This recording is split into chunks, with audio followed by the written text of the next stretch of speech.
Test, test, test.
Thank you for starting us off in the right mode. Good morning. I'm Reverend Joanna. Welcome home. Thank you for being here for this special service. I overheard someone telling a visitor, we don't always dress like this. And visitor, whoever you are, you answered the right way by going, "Aw." Unitarian Universalism is unambiguously, unapologetically progressive. This church affirms the inherent worth and dignity of all people through anti-racism, anti-oppression, supporting the LGBTQIA+ community, working for reproductive justice, voting rights, and other issues as needed. We seek to build beloved community not only here, but in our surrounding area. And we bring a spirit of joy and fun to it all. It is so good to be together this morning. Please, would you rise either in body or in spirit for our opening hymn that some of you may recall from last week, 1058, Be Ours a Religion, which music director Curtis White will now teach us how to sing.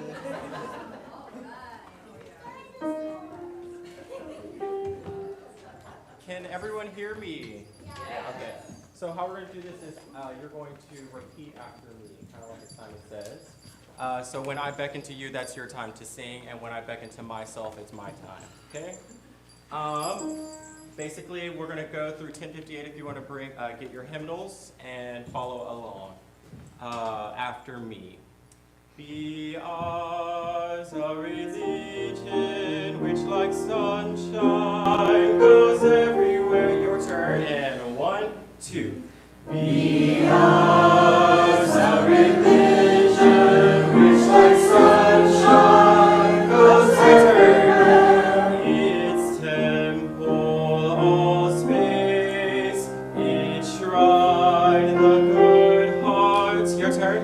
Its temple, all space, its shrine, the good heart, its creed, all truth, its page turn, ritual works of love. Your turn. Its creed, its truth, its ritual works of love. So we're going to put it all together with the help of the choir. They're going to sing it one time all the way through, and then we're going to repeat it. You're welcome to join us when we repeat. Okay?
Welcome to Live Oak Unitarian Universalist Church.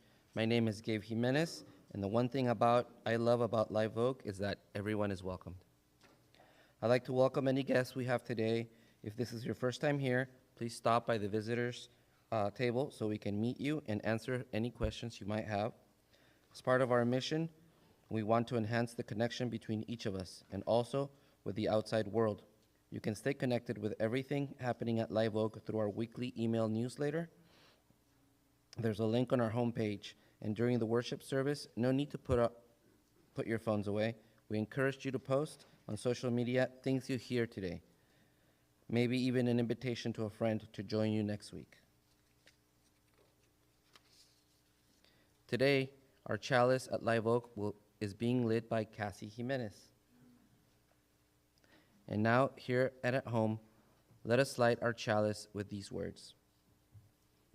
All Souls Chalice Lighting by the Reverend Viola Abbott, who is the minister at Coastal Virginia Unitarian Universalist in Virginia Beach.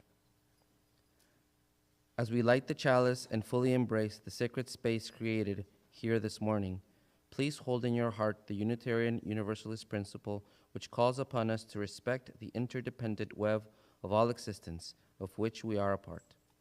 Today, we remember those who share this earth with us no longer.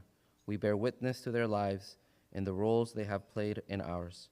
We pay homage to and make stronger the web which connects all of us.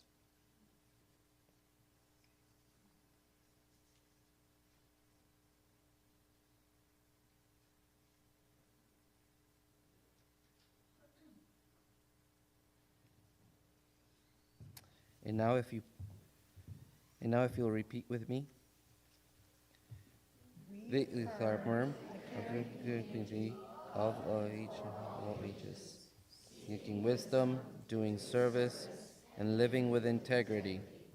In our diversity, our covenant holds us in unity as we celebrate our shared spiritual journey. A special part of Unitarian Universalist Sunday services is our time of sharing joys and sorrows. And I think of it as the time where we keep vigil for one another, when we give one another the gift of being present to those among us who have had some special milestone in their own personal lives, or some particular joy or sorrow that it's important for the congregation to know.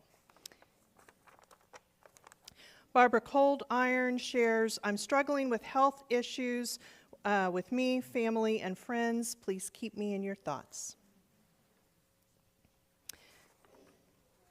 And Roger shares, my birthday is Friday. I'll be 6 years old.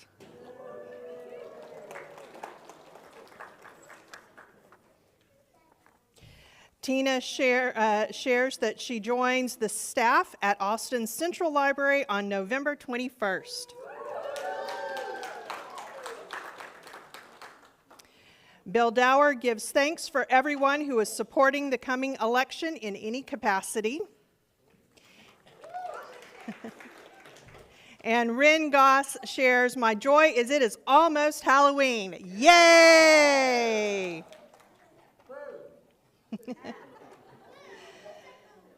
And often what is heavy on our hearts are our own fears that we have fallen short. We know that we have left undone those things which we ought to have done, and we have done those things which we ought not to have done. May we have the courage to be honest with ourselves, the willingness to make amends, and the compassion to accept forgiveness from ourselves and from others, trusting in the assurance that imperfection is expected and love is the guiding and healing force with which we can align our lives.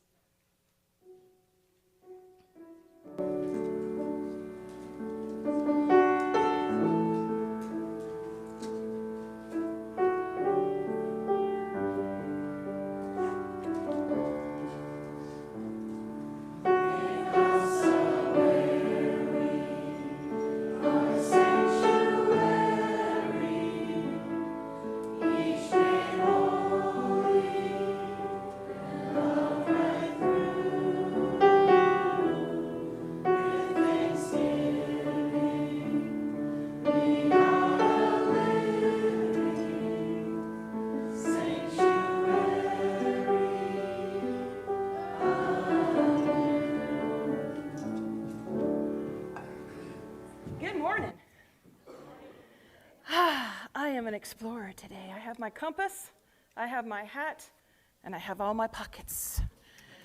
So, yes, and pockets, just like boxes, can be full of possibilities in our minds. So today, all of us are going to be explorers of a spiritual practice. So let me ask you, have you ever had a day that you got startled or scared, and it startled you so much or scared you so much that you go, and then you start laughing? Yeah, you laugh when you get scared sometimes. It's your body's natural reaction of letting go of cortisol, and it helps lower your blood pressure, and it's really good for you to laugh. Sometimes when life gets really, really, really hard, it's really, really good to remember to have the spiritual practice of laughter. And people are like, laughter, really, as a spiritual practice? I need volunteers. If you'd like to come up and help me today, raise your hand. Oliver, Apollo, Henley, Conrad. Oh, heck, all of you come up. Just come on up. You can come up here. You can go down here. All right. So, all right. Don't look at me. Look at them. Yeah, we're working with them. All right. Are you ready? So what we're going to do is we're going to practice laughter yoga as a spiritual practice. So, hi, come on up. Come on up. You guys can stand in front of us. So the first thing I want you to do is I want you to go, ha. Ready? Ha, ha. Ha. Ha ha. Take your hands, flatten them. You're going to clap them, and by clapping them flat, you're actually using the acupuncture points in your hands.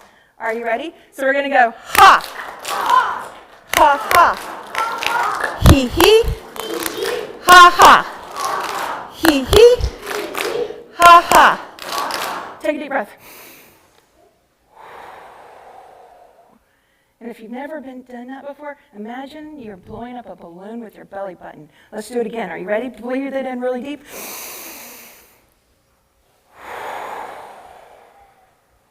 Now we're going to start a car. Are you ready? Now, sometimes cars don't start on the first go. So let's listen. So first I'm going to do it first and you follow me. Ready? Ha. Ha. Ha.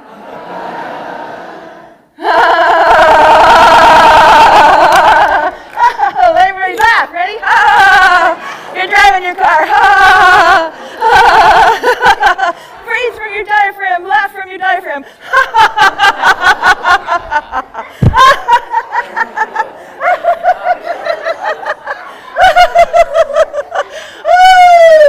Take your hands. Clap. Ha. Ready? Ha ha. Ha ha ha. And now we're going to say, yay. Yay. Yay. Oh, my friends, if you'll go have a seat. You guys are awesome. I hope that when you encounter stress or things that are bothering you, because you know in the world right now, there are a lot of things going on. And even tomorrow night, if you get scared while you're trick-or-treating, I want you to remember that you can always laugh and make yourself feel better as a spiritual practice. And I hope that you'll use this tool. And with that, our exercise is done. There you go.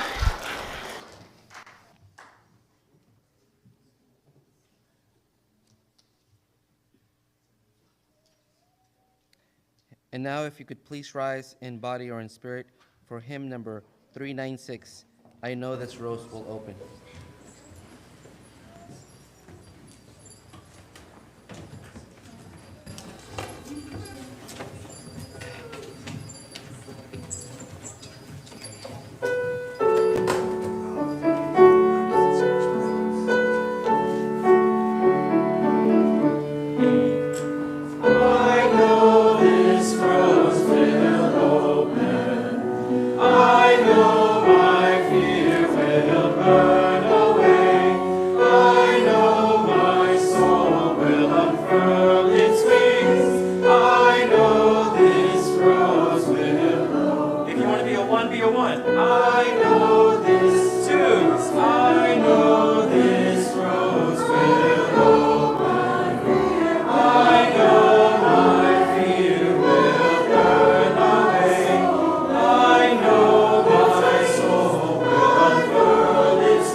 Reading from Nothing But Good Times Ahead by Molly Ivins.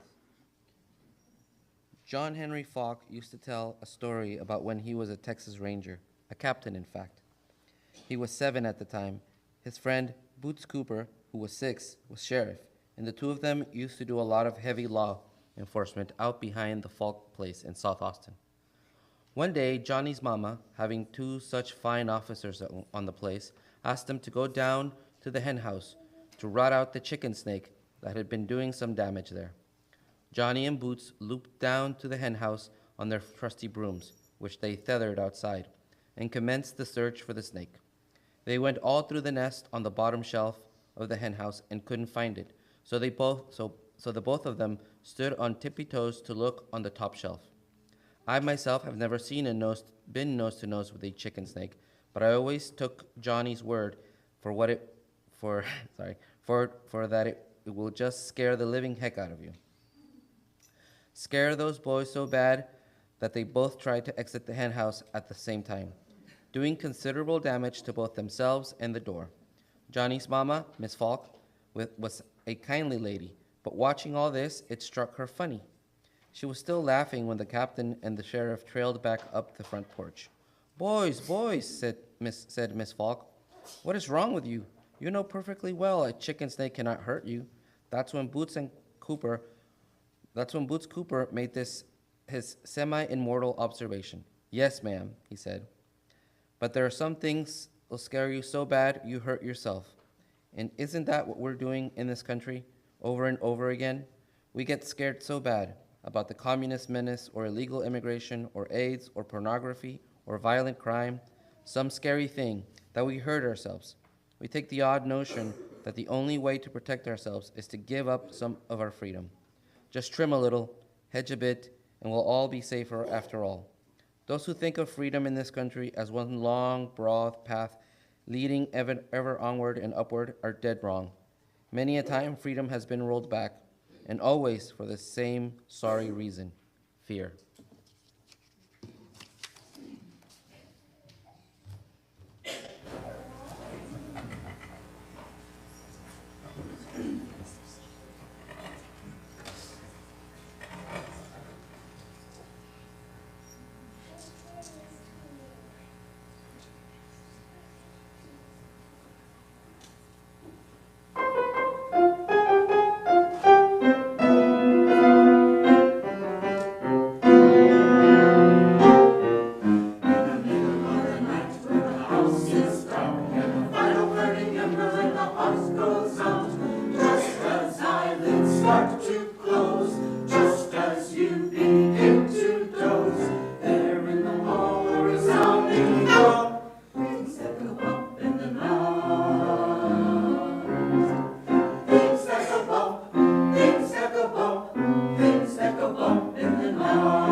The year was 1910, and people all over the earth quaked in fear. Some went out and bought certain kinds of masks, gas masks. Some bought special pills. Some crowded into churches. There's a growth strategy. Some stuffed their keyholes with cotton.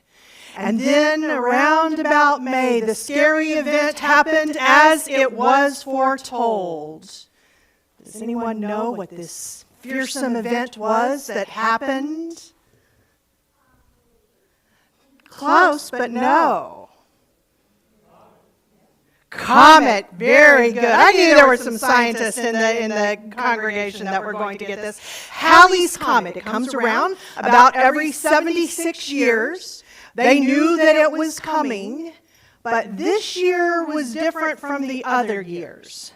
this year, in 1910, they had just enough scientific knowledge to be dangerous, to scare themselves. In February of 1910, the New York Times ran an article. They were quoting a French scientist, Camille Flammarion. Now, Flammarion had laid out many different possibilities of what might happen when the comet came, but the press launched on one in particular. And it was the idea that the Earth was going to go through the comet's tail, and because comets, they knew, were made of poisonous gases, that there might be this vapor, this comet vapor, that would engulf the Earth, extinguishing life as we knew it.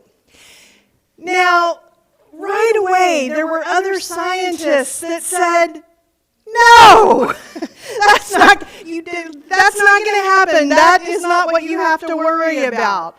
And yet, people did. There were people that gathered when it was going to be coming close being, close enough to see it way, way, way in the sky. And there were people who were so afraid of this that they did harm to themselves.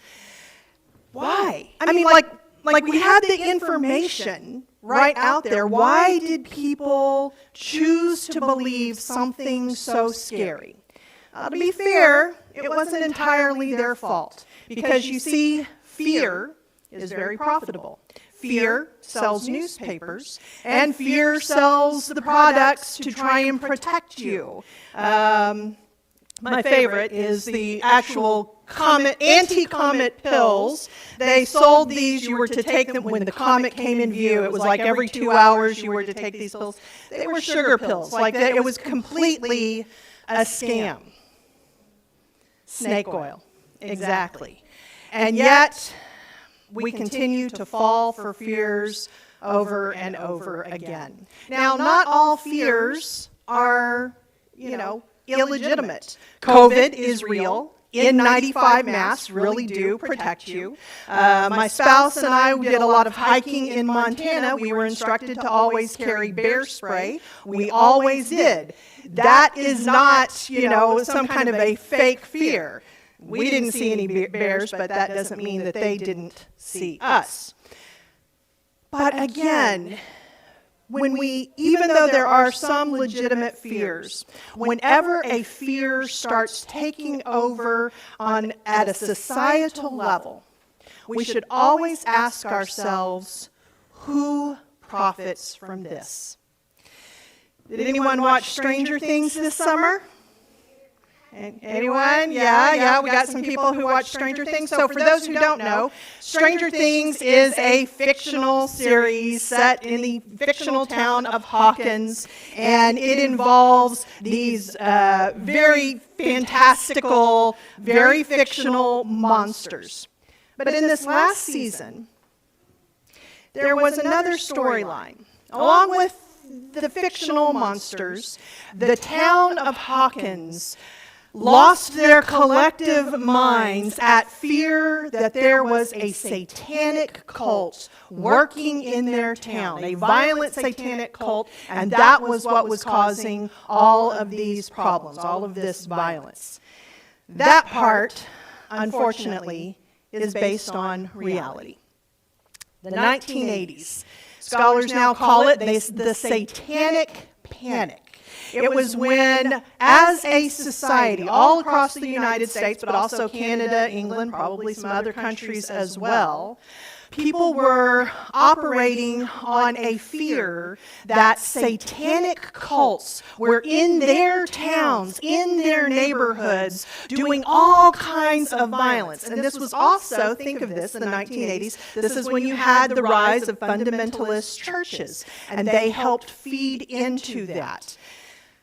Oh, also, a big part of the fear, and I know that there are people here that are survivors of this, Also, there was the fear planted that if you had a teenager, that they could get sucked into being a Satanist if they did things like listen to heavy metal music, or read books about magic or the occult, or play certain video games, or, scariest of all, engage in the role-playing game Dungeons and Dragons.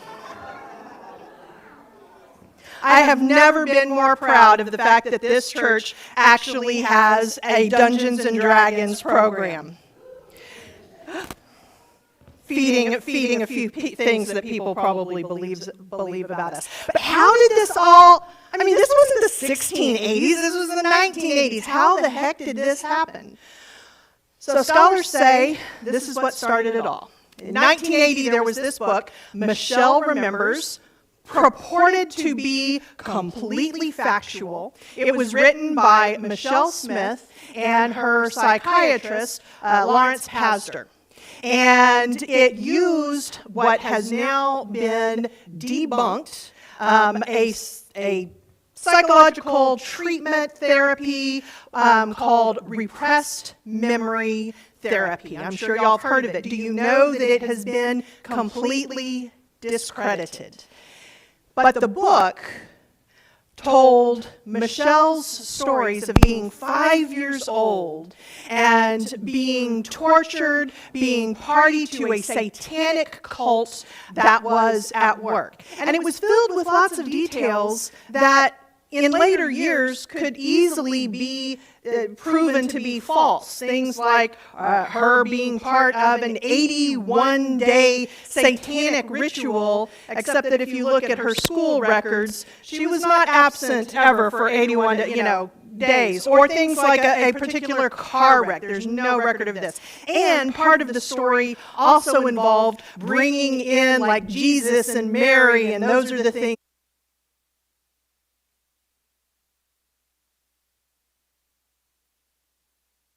that was grabbing onto this. Articles about it also were printed in People magazine and National Enquirer.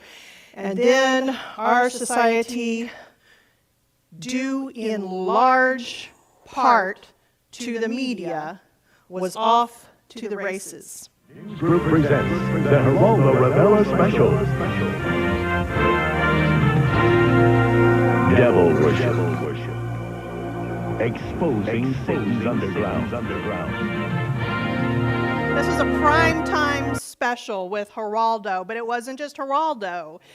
Oprah Winfrey did a show. Phil Donahue did a show. 2020, right? Fairly respected news show, did a whole episode. And whenever they did, it was always with this credulousness, acting as if these were established facts, as if absolutely satanic cults were at work everywhere. Except they weren't. Nowhere was this happening. But there were people's lives who were ruined by it, not by Satanists, but by the media, by power-hungry prosecutors, and by good, well-meaning people who got sucked in and were operating out of their own fears. So the most well-known story, many of you have probably heard about it, was the McMartin preschool story. So in this story, I want to be careful here because we should be very careful about bringing mental health challenges into issues, because so many of us have mental health issues, and we do just fine. But I would be remiss if I did not note this detail, which was ignored by people at the time. A mother who was going through a divorce and who suffered from severe untreated paranoia, schizophrenia, to the extent that she could not tell the difference between reality and her imagination, went to the police and said that her estranged husband and a preschool worker named Ray Bucky, who happened to be the grandson of the owner of this particular preschool, that they had intimately abused her child, and then spun these stories about how this was all part of satanic rituals. The police, she also told them that she saw Ray Bucky fly. Nonetheless, the police jumped into this, and they contacted all of the parents in the daycare, and they used an uncredentialed psychotherapist to question all the children. Again, and in fact, the psychiatrist from that book, Michelle remembers, actually, with this case and with others around the country, served as an expert about satanic practices. The children were questioned in such a leading way that later people would look back at this and say practically all of the statements ascribed to the children were actually said or dictated or written by adults. Nonetheless, this case took over the media and people's attention. It wound up, Ray Bucky wound up spending 5 years in jail. Other people were accused as well. At the end of it, there were no guilty verdicts. There were no convictions. Ray Bucky was in jail for 5 years with no convictions. That was happening, but it spread not a ripple, but a tidal wave of similar cases, one of them very close to home. Dan and Fran Keller were operating a child care preschool in South Austin. And they were accused of similar kind of things, except even more lurid, if it is possible. Things that absolutely defied, you could not. One of the stories was that they would take the children and put them on a plane and fly to Mexico for satanic ritual abuse, and then have them home in the afternoon by the time their parents came to pick them up. So just fantastical stories. Dan and Fran spent 21 years in prison as child abusers. In 2013, they reopened the case. They were eventually found to be completely innocent, completely exonerated, so much so that they were awarded $3.4 million. Texas has a fund for people who are incorrectly convicted. $3.4 million. How much money would make it worth it to you to spend 21 years in prison as a child abuser? Again, why did this happen? This was the 1980s. This was not the 1680s. Well, fear is profitable. Some of it, profit is not always money.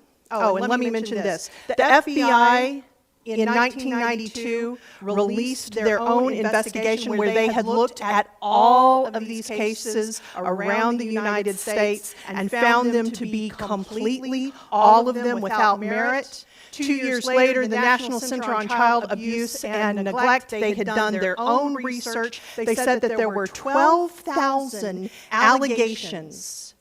You want to guess how many of those were legitimate? 0. There are people who profit from fear. This was also the rise of the moral majority. Certainly, churches and televangelists benefited from this. But power is also a way that you can profit. For instance, in the McMartin trial case, you had a prosecutor who was running for re-election and was low in the polls. And so even though he wasn't that connected with the case, he made sure that he was in front of the cameras at all times, because prosecutors always want to look tough on crime. But to look tough on crime and tough on Satanism, well, there's a winning solution. I did a lot of research for this sermon, looking back through newspaper archives. And what distressed me the most is that I am convinced the number one profiteers was the newspaper and media industry. This is just a sample. I found hundreds and hundreds of articles, and not little articles, but like big multi-page spreads, most of them credulous, most of them acting as if this were a real thing. I have the highest respect for dedicated journalists. At one time, I thought that I might even want to be one. But we should never forget that the news industry is a for-profit industry. If it bleeds, it leads, right? And we have to face this fact too, that we are culpable as well. When we buy those magazines or newspapers, when we click on those salacious links, we are sending to them the message that we support this, that we're behind it, and that this is how they can make more money.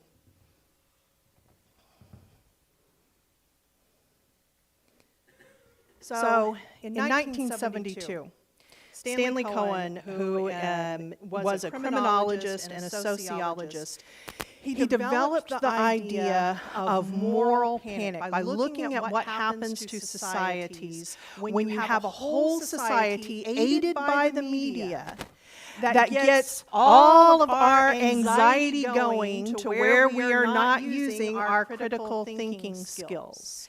And he said a perceived threat to societal values and interests is a moral panic. So like the comet thing, that was not a moral panic. I don't know what that was. But a moral panic is when there is an issue that is lifted up and it so offends us. And of course, there is nothing that offends us more than the idea of something happening to a child. And Cohen also used that term, folk devils. That refers to what is a marginalized group that society decides they are the perpetrator, they are the ones for us to put all the blame onto. The church, the fundamentalist church, I want to be real clear about this. I am not talking about all Christians. I am certainly not talking about our lovely and loving progressive Christian allies that we do so much work with.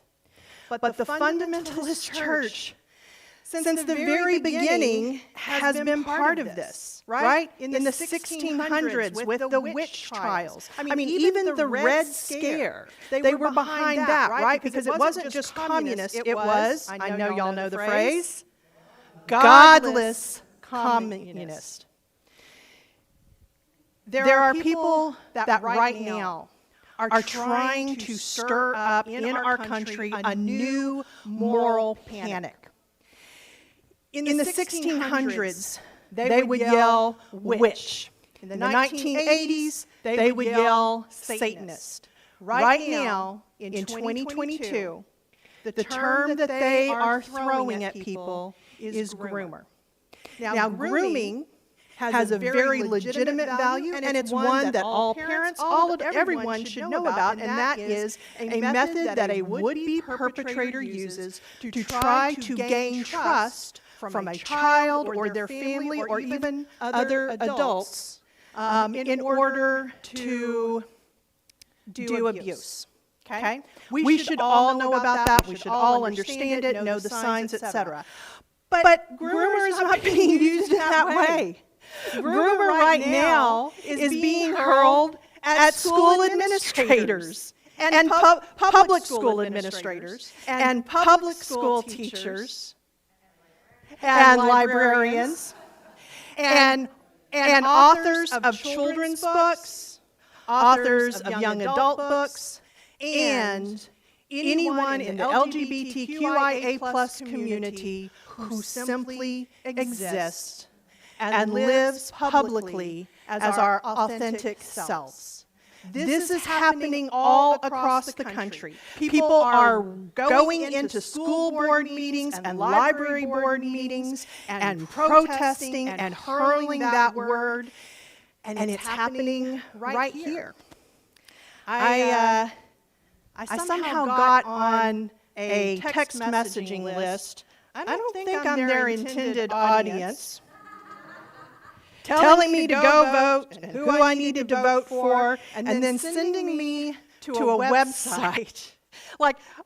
You have to, from a marketing standpoint, like the simplicity of the spookiness, right? You know, this kind of, black screen and this kind of ghostly sort of thing. If you actually want to read what is on the website, you have to put in your birth date to really heighten the danger. And what is inside is excerpts of certain books that teens have access to, of course, taken completely out of context. I found it helpful because I ordered some new books this week for our church library.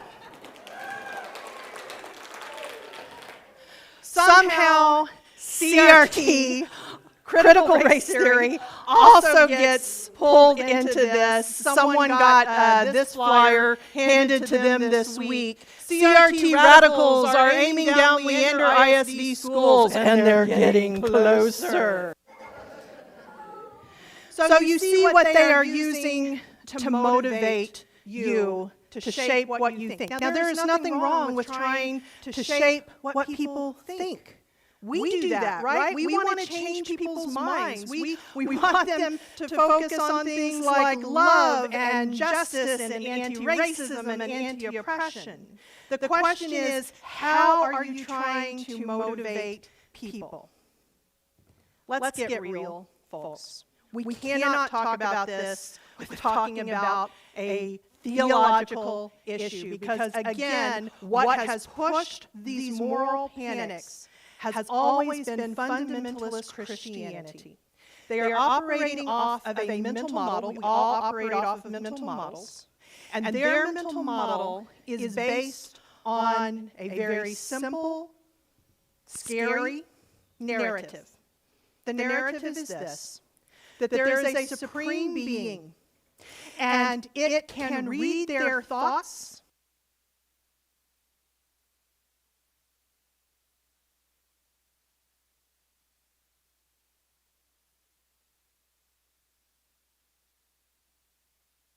of beliefs. Then this supreme being, when they die, will send them to everlasting torture. Everlasting, eternal, never-ending. I apologize to those of you who grew up in this kind of church. If you're being triggered right now, talk to me afterwards. I'm not kidding. Some of these churches will even go into detail describing what that torture looks like, right? They are being motivated by that fear. That fear guides everything that they do. Tomorrow is Halloween.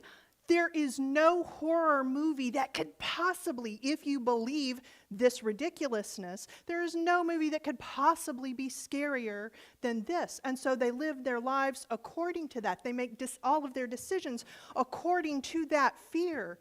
They do things that hurt themselves. They stay in abusive relationships. They disown their own children because they are so driven by that fear. I cannot think of a legitimate hell that could be worse than that.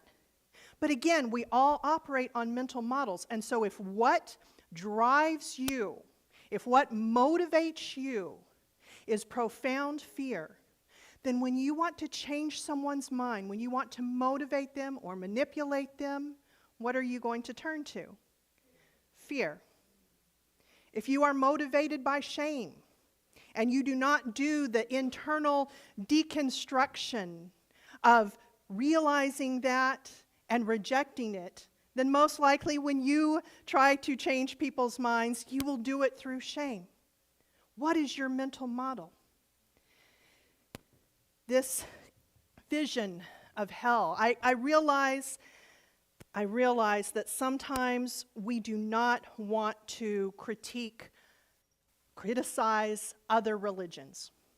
It's rude, right? With all due respect, us being polite and silent allows this to continue. And it dishonors our Unitarian and Universalist ancestors who, this is a big reason why we even came into being. Unitarian Universalism offers a different mental model for persuasion. First of all, we accept that everyone gets to think for themselves. We may not like the way other people think.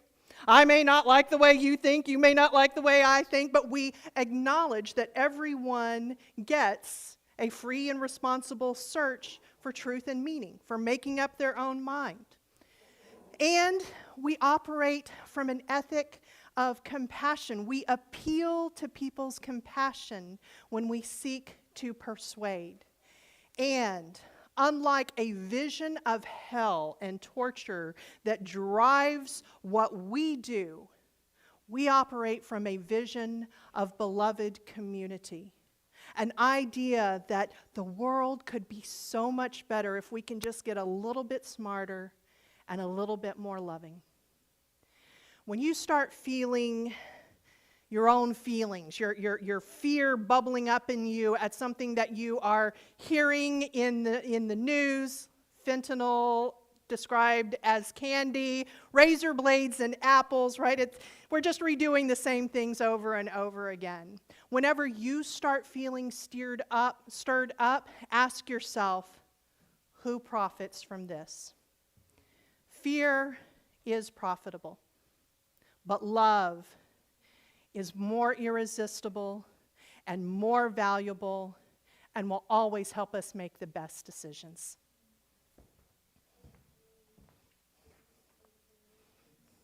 And now I invite you to join me in a time of reflection in word and in silence.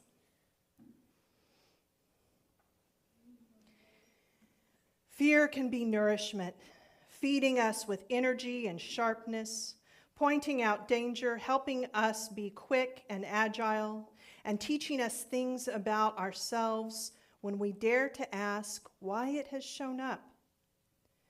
But too easily, fear is the doorway into which others may slip, to pull our strings, make us into marionettes, machines that purely react unthinking. The key is to befriend fear and to strive to know it better, know why it does what it does, and who is using it as their own tool, their own weapon. Hold it within your own control. Dance with it if you wish, but always lead. Step on its toes if it gets too familiar, and never ever be afraid to laugh at it, mock it, ridicule it unceasingly until at last, petulantly, fear bows its head, admits defeat, and returns home. Let us hold that for a moment together in sacred stillness.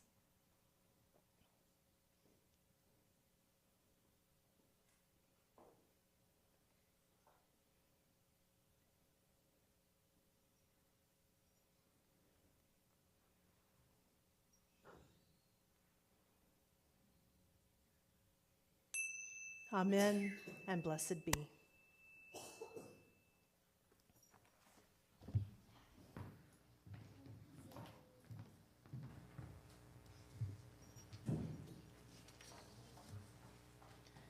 We are the tradition of the Free Church. Our church and our community outreach are supported not from an outside source, but from within.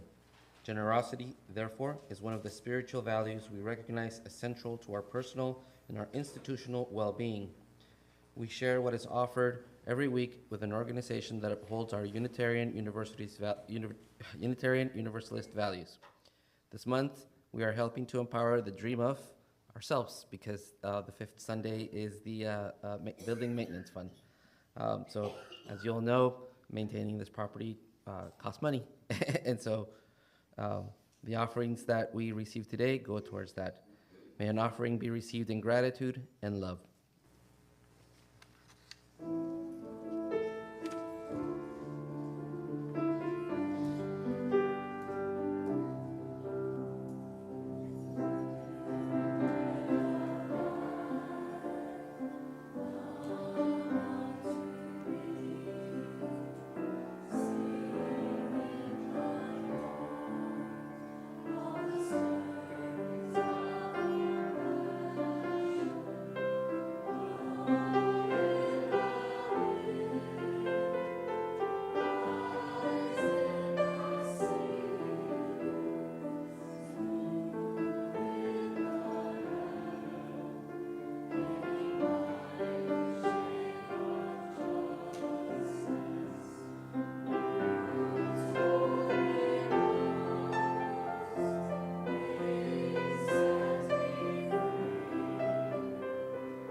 Good morning again. Our Faith Development Hour is our Halloween party. So, yay, woo! We will have a costume parade at 11:45 with contest, and we have a lot of different activities for you to do and goodies to eat, and we welcome you all to stay. We have pumpkins in the pre-nursery room that we'll need to carry out. That have been donated. We have 20 pumpkins for you to carve. Carving is outside. Bubbles and chalk are outside, and lots of games inside. So we look forward to you joining us for our festivities. Thank you. And now, please rise as you are willing and able for our closing hymn, number 86, Blessed Spirit of My Life.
Don't be afraid to laugh at fear.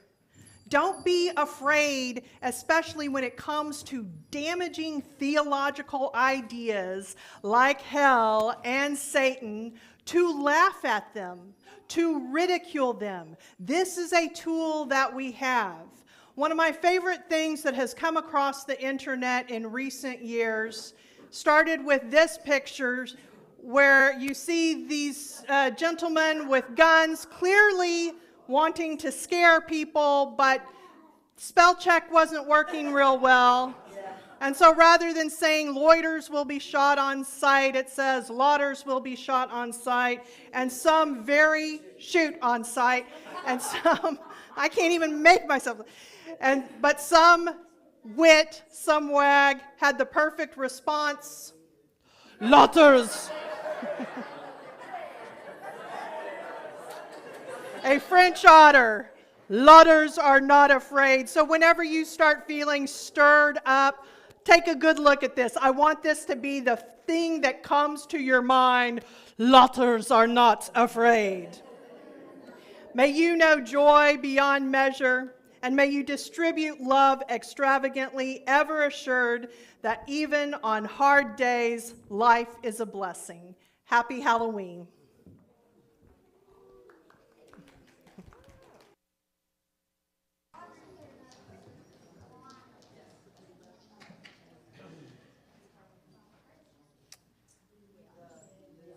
Let us say these words to each other as we extinguish the chalice. We extinguish this chalice flame, daring to carry forward the vision of this free faith, that freedom, reason, and justice will one day prevail in this nation and across the earth. And now, as we depart, we extend and receive the gift of hospitality by taking the first 5 minutes to talk to someone who we don't yet know well. Our question of the day is, what is your favorite animal? May we all know the blessings and friendships of community.